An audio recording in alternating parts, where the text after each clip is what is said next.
They said that her hands could turn any girl into a queen, but they didn't know that every hairstyle she did stole a soul. Her braids were so thick and shining that they seemed almost unreal. She had become too beautiful, too sparkling, too perfect, and this perfection worried as much as it fascinated. One night, as she combed her hair alone by the river, the voice of the ring came back, this time clearer, more possessive. What you earn does not come from you, but from her. Nayoba jumped. The water in front of her vibrated as if an invisible hand had blown it. She carried her fingers to her hair and felt like a slow pulse in her hair. She had the impression that her strands were breathing with her. "Who are you?" she murmured. The voice simply replied, "Glacial, the one that gives and takes."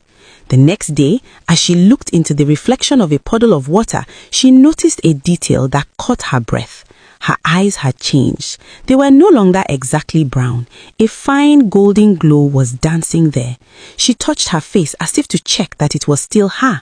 And yet, despite this fear that grew in her, despite the whispers of the villagers which began to spread like smoke, Nayoba continued to braid because the beauty she was wearing now was intoxicating. And because deep down, a soft voice repeated to her, "No more braids, no more light, no more you, no more me." Weeks went by, and Nayoba was no longer the same. The sweet braids of the mangue had gradually given way to a young woman whose beauty disturbed the whole village. When she walked in the sandy streets of Okwando, the conversations were interrupted. Women lowered their eyes. Men forgot their route. Her hair, now so long that it slid on the ground like a dark river, seemed to dance on its own behind her as if it were alive. One morning, as she was about to braid a client, she felt a wick burst her neck. But it wasn't the wind. It was her own hair that had just moved on its own, as if guided by a foreign will. She jumped, but the client didn't see anything. The wick slowly slipped into her back, then came back to its place as if nothing had happened. At first, Nayoba thought she was dreaming, but the following night confirmed her fear. When she slept, her hair slowly wound around her arms and ankles, like slow and hot snakes. She often woke up in a trance, her heart beating too fast, her throat tightened by a feeling of invisible possession. At the same time, her behavior changed. She, who used to welcome poor girls and children without a penny, now refused to braid anyone who wasn't rich. She began to prefer the chief's wives, the heavy jewelry merchants, the powerful women. "Nayoba, my daughter just wants a simple braid," begged a mother one morning. "Let her come back when she will have enough to pay for it," Nayoba replied, looking at her. This sentence would have been unthinkable in her mouth a few weeks earlier. But now, she could no longer bear to braid those who had nothing. She wanted more. More looks, more beauty, more power. And the more she braided these rich women, the longer her hair grew. It will no longer stop at her ankles, but now dragged behind her for several meters, forming a sumptuous and terrifying train at the same time. The weft seemed to vibrate gently, like branches shaking an invisible breeze. Men, they were no longer simply fascinated. They were captivated. Some came every evening, prowling near her house. Others forgot their wives to contemplate her from afar. Rumors spread like oil on water. It is no longer a woman, it is a spirit. Her head drinks the strength of others. Those who cross her gaze do not look back. And yet, Nayoba, in the silence of her nights, began to be afraid. Because every time she tried to cut a little wick, it grew back immediately. And every time she approached the river, the voice in her head became stronger. "You are no longer simply beautiful, Nayoba. You are mine now." This power that she had loved was devouring her, and her hair, this gift that shook the village, was now her silent prison. Mamas were no longer mamas. They had become clear voices, accusations whispered in the alleys, heavy sighs in the houses. The name of Nayoba, formerly pronounced with admiration, was now pronounced with distrust, fear, anger.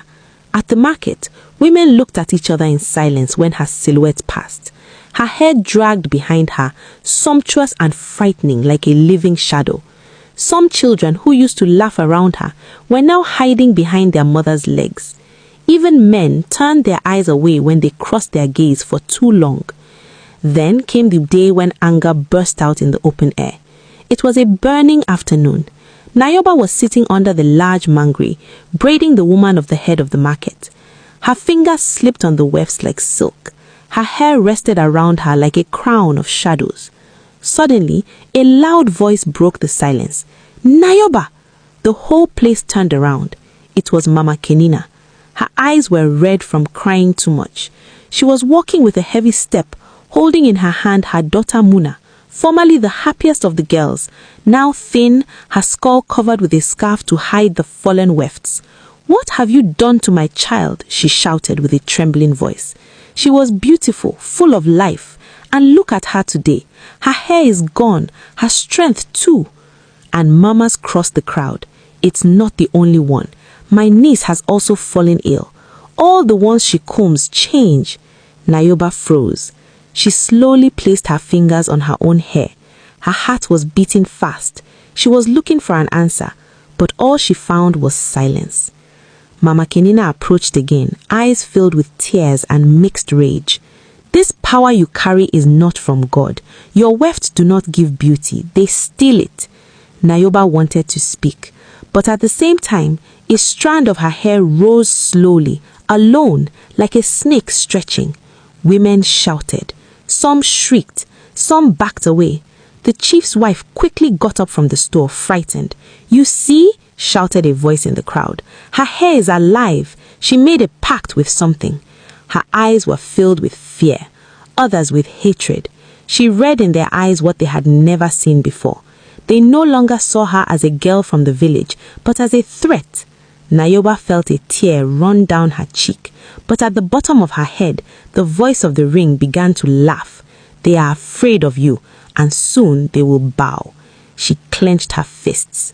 Her heart was divided between shame and this burning power pulsating in her veins. This power she could no longer control.